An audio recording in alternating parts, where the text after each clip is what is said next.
Tattoos have often been presented in popular media as either marks of the dangerous and deviant or trendy youth fads. But while tattoo styles come and go, and their meaning has differed greatly across cultures, the practice is as old as civilization itself. Decorative skin markings have been discovered in human remains all over the world, with the oldest found on a Peruvian mummy dating back to 6000 BCE. But have you ever wondered how tattooing really works? You may know that we shed our skin, losing about 30 to 40,000 skin cells per hour. That's about 1 million per day. So how come the tattoo doesn't gradually flake off along with them? The simple answer is that tattooing involves getting pigment deeper into the skin than the outermost layer that gets shed. Throughout history, different cultures have used various methods to accomplish this.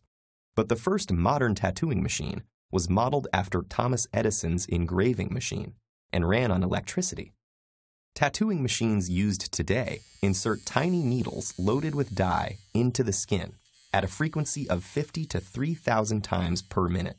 The needles punch through the epidermis, allowing ink to seep deep into the dermis, which is composed of collagen fibers, nerves, glands, blood vessels, and more.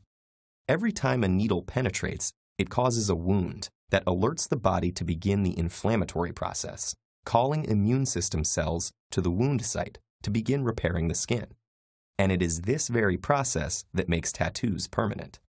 First, specialized cells called macrophages eat the invading material in an attempt to clean up the inflammatory mess. As these cells travel through the lymphatic system, some of them are carried back with a belly full of dye into the lymph nodes, while others remain in the dermis. With no way to dispose of the pigment, the dyes inside them remain visible through the skin.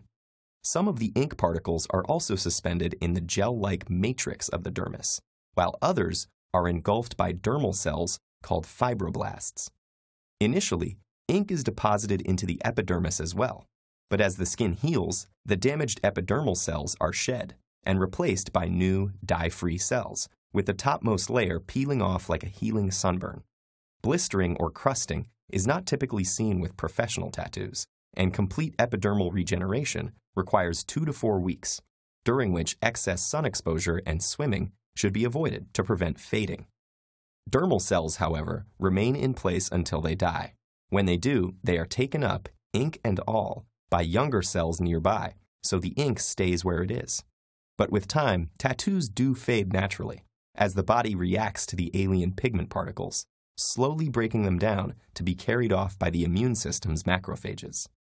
Ultraviolet radiation can also contribute to this pigment breakdown, though it can be mitigated by the use of sunblock. But since the dermal cells are relatively stable, much of the ink will remain deep in the skin for a person's whole life. But if tattoos are embedded in your skin for life, is there any way to erase them? Technically, yes.